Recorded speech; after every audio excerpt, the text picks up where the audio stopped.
जय जय राम कृष्ण हरि। बोला पुंडलिक वरदेहरी विठ्ठल श्री ज्ञानदेव तुकाराम। पंढरीनाथ भगवान की जय। संत सद्गुरु गणेशनाथ महाराज की जय। आज यहाँ पे संत सद्गुरु गणेशनाथ महाराज जी के 163वें आगमन पे प्रवचन कर रहा हूँ। इसमें उन्होंने मनुष्य रूपी घड़े का स्वरूप हमें बताया है।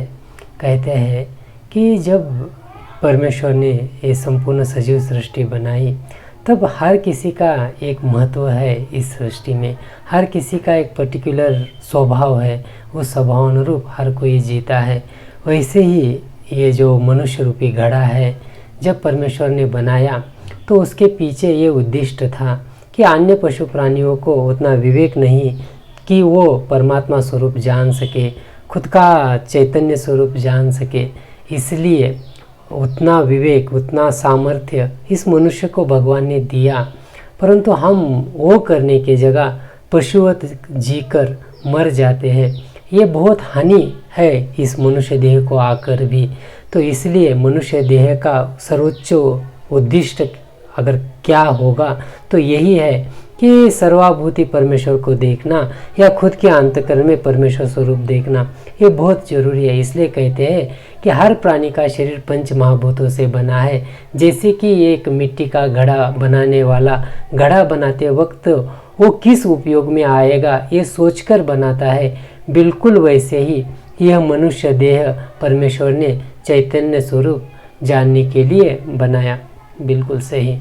आगे कहते हैं, अगर हम अविनाशी आत्मस्वरूप जाने बिना सिर्फ इस देह को ही अगर सब कुछ मानते हैं तो हमारा कभी भी हित नहीं होगा, क्योंकि ये देह नाशवंत है। यहाँ एग्जाम्पल के लिए आपको एक इमेज दिखाया है। इसमें आप देख सकते हैं जब हम प्रकाश में के वातावरण में रहते हैं तब हमारी एक परछाई धरती पर दिखती है। वो सच है या झूठ है हम कह नहीं सकते। अगर झूठ माने तो दिखती है, अब दिखती है तो सच भी नहीं है। बोले तो ये शरीर सही है, सच्चा है, परंतु इस शरीर की जो दिखने वाली वो परछाई है। वैसे ही हम समझ रहे हैं ये देह बोले तो मैं हूँ, परंतु ये भी सच नहीं है। ये कुछ समय के लिए, जैसे हम कोई घर किराए पे लेके रहते हैं वैसे कुछ समय के लिए हमें किराए पे मिला है। अभी जब तक ये मिला है तब तक हमें इसका सदुपयोग करके वो खुद का आत्मस्वरूप जानने का यानी कि सच्चा स्वरूप जानने का प्रयास करना है। जैसे कि वो परछाई दिखती है वैसे ही शरीर भी दिखता है, इसको हम झूठा नहीं कह सकते। जैसे मेरे आदि शंकराचार्य जी कहते हैं कि ये जगत मिथ्या है, ये एक अनुभूति है। जब हम वो आत्म स्वरूप देखेंगे, वो चैतन्य स्वरूप देखेंगे, सर्वाभूति मतलब परमेश्वर परमात्मा का स्वरूप देखेंगे, तब वो हम कहना उचित है कि ये जगत मिथ्या है। परंतु जब तक हम इस जगत का संबंध हमारे साथ जुड़ा है, जब तक हम जगत के संबंध में आसक्त है, तब तक वो हमें अधिकार नहीं कि ये जगत को मिथ्या मानने का। क्योंकि हम व्यवहार करते हैं, अनेक नाते संबंध जोड़ते हैं, तो हम इन सबको झूठा कैसे कह सकते हैं। किसी को अगर कुछ आघात हुआ तो हम रोते हैं, कोई सुख का क्षण आए तो हम हंसते हैं। तो ये फीलिंग्स, ये जिंदगी, इनको हम झूठा कैसे कहला सकते हैं। तो इसलिए द्वैतवाद से भी अगर मार्ग पे चले या अद्वैतवाद से मार्ग पे चले, शुरू में हम भिन्नत्व से ही जाना पड़ेगा, और जब चलते जाएंगे तब वो मुकाम आएगा। जैसे कि हर एक नदी समुद्र को जा में मिलने के बाद वो नदी बोल के कुछ अलग नहीं रहती, समुद्र में हो जाती है। वैसे शुरू में गंगा, यमुना, कावेरी, गोदावरी ऐसे अलग अलग नदियां हैं, परंतु जब सभी जाके समुद्र में मिल जाएगी तब वो समुद्रमय हो जाएगी। वैसे हम अलग अलग संप्रदाय, धर्म, पंथ या इंसान बोल के है, परंतु जब सभी मृत्यु को प्राप्त होंगे या वो आत्मस्वरूप देखेंगे तब हमें पता चलेगा कि आखिर में उसी मिट्टी से ये देह बना है तो मिट्टी में मिल जाएगा, और ये जो आत्मस्वरूप जब हम देखेंगे तो वो परमात्मा स्वरूप में विलीन हो जाएगा। तो वो भी तो हम देह से तो वारंवार जन्म लेते हैं, मिट जाते हैं, परंतु हम खुद के आत्मा को उस परमात्मा स्वरूप में विलीन करना नहीं चाहते। जिस दिन वो करेंगे तब उस दिन हमें वो आत्म सुख की प्राप्ति होगी। फिर ये जो चल रहा है चक्र वो खंडित हो जाएगा और वो आत्म सुख ही सब कुछ है। इस मनुष्य देह का मुख्य उद्देश्य है।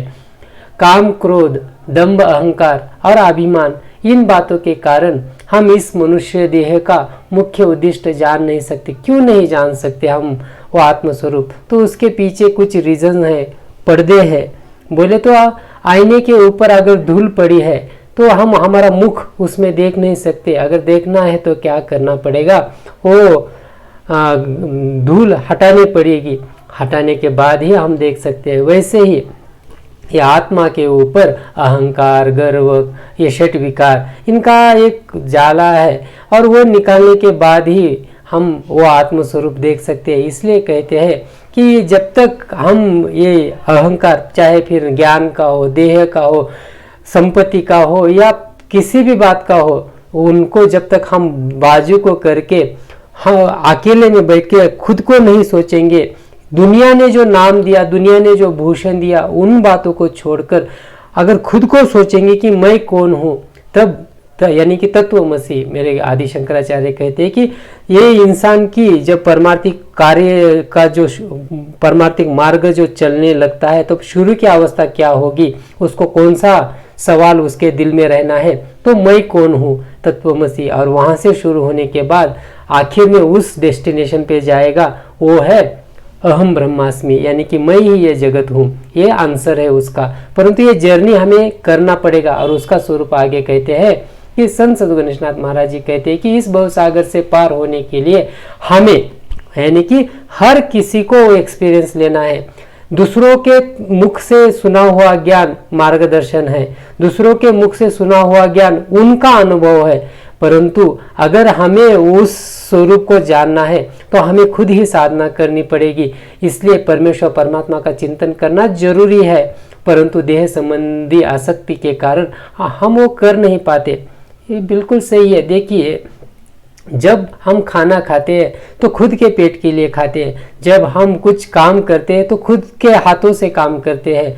वैसे ही अगर परमेश्वर परमात्मा को प्राप्त करना है या स्वरूप देखना है तो हम दूसरों के आँखों से या दूसरों के हृदय से नहीं देख सकते। इसलिए हमें खुद ही साधना करनी पड़ेगी। गुरु या जो भी संत साधु महात्मा है वो सिर्फ हमें मार्गदर्शन दिखा सकते हैं, परंतु जो साधना करनी है, चाहे फिर वो कर्म साधना हो, ज्ञान साधना हो या योग साधना हो, भक्ति साधना हो, वो हमारा खुद का अनुभव है। इसलिए मेरे ज्ञानेश्वर महाराज और गीता में श्री कृष्ण परमात्मा कहते हैं कि हजारों में से कोई एक इस परमार्थिक मार्ग पे चलने लगता है और वो जो चल रहे हजारों साधक है उनमें से कोई एक ही उस परमात्मा स्वरूप को प्राप्त होता है या खुद का आत्म स्वरूप देख पाता है। इसलिए यहाँ भगवान गौतम बुद्ध जी का उदाहरण दिया है। वो भी यही कहते हैं, हर किसी को अधिकार है खुद का आत्म स्वरूप देखने का, हर कोई वो प्रयास कर सकता है। सिर्फ हम अज्ञान के कारण या इस देहाभिमान के कारण वो नहीं जान सकते। जिस दिन वे ज्ञान प्राप्त करेंगे और उचित मार्ग चुनकर उस मार्ग पे चलेंगे तो डेफिनेटली हर कोई वो आत्मस्वरूप देख सकता है।